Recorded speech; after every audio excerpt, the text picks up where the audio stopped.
has been some scrutiny about this, very good scrutiny actually, from Policy Exchange. Now, Lottie Moore is a research fellow at Policy Exchange. She's the author of the report. Lottie, you're very welcome to Talk Breakfast. How are you? I'm well, thank you.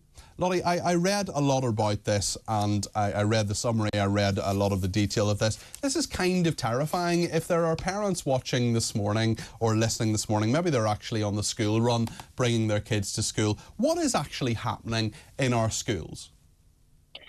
Yeah, so it is really concerning. And actually, our research found that this is not just one school or a small number of schools, but this is systemic. So, you know, 28% of the schools that we sent FOI requests to asking for their policies on sex and gender and how they deal with gender-distressed children, 28% of those schools are not reliably, only 28% of those schools are reliably informing parents when a child discloses gender distress. So gender distress, just to make this clear, this is just very much if it's a boy who thinks they're a girl or a girl who thinks they're a boy, or just some sort of thing that goes away from the sex that they were born with, that they are thinking they're confused about their gender identity, essentially.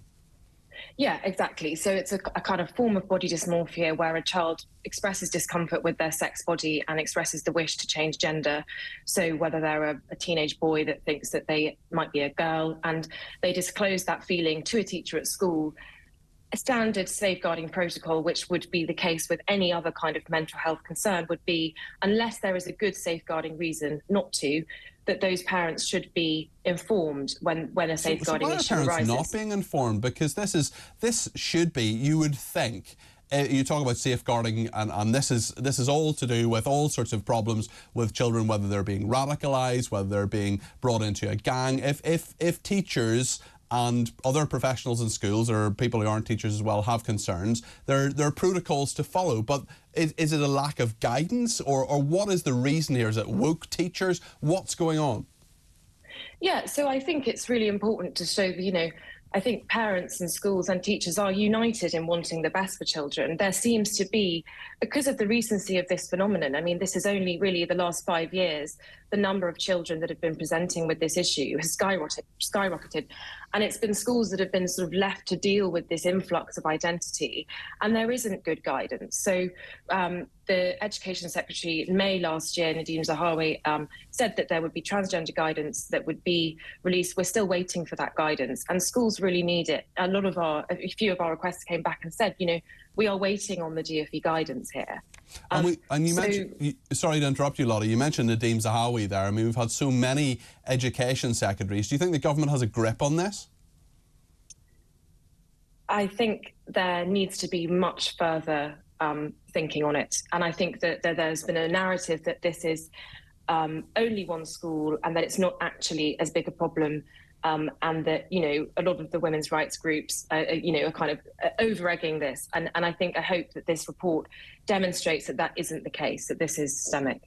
So what would you suggest that teachers do, what schools do, and what parents do? I mean, obviously they're waiting for that guidance from the Department for Education, but today, if a pupil goes up to a teacher and says, look, do you know what, I'm a boy, but I think I might be a girl, or I feel as if I'm a girl, I mean, what would you suggest in terms of what is happening here, or how the system is at the moment?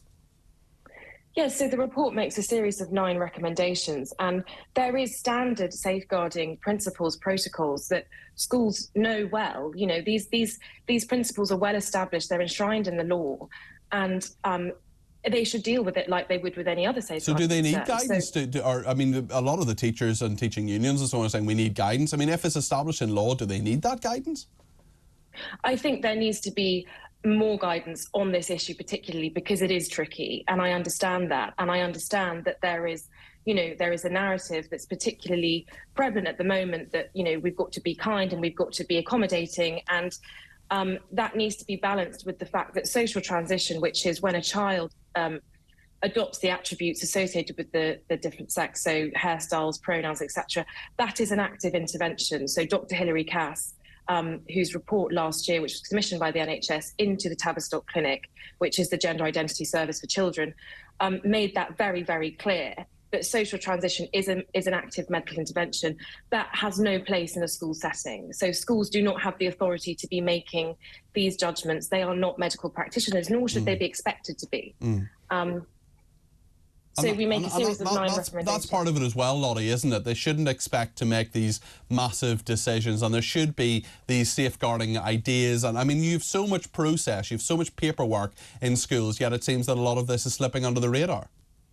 Yeah, completely. And you know, there should be an automatic process by which parents are informed. You know, parents are by default the most emotionally, socially, financially invested in their child's welfare, unless there is a safeguarding reason for them not to be, you know, involved.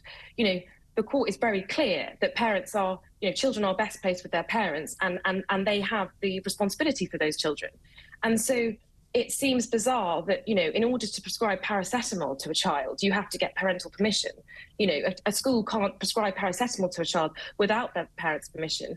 So the fact that they are facilitating these serious medical, you know, serious active interventions, which often lead to a pathway of irreversible medical intervention. You know, we're talking hormone blockers, puberty blockers, we're talking cross-sex hormones, you know, potential surgery as adults.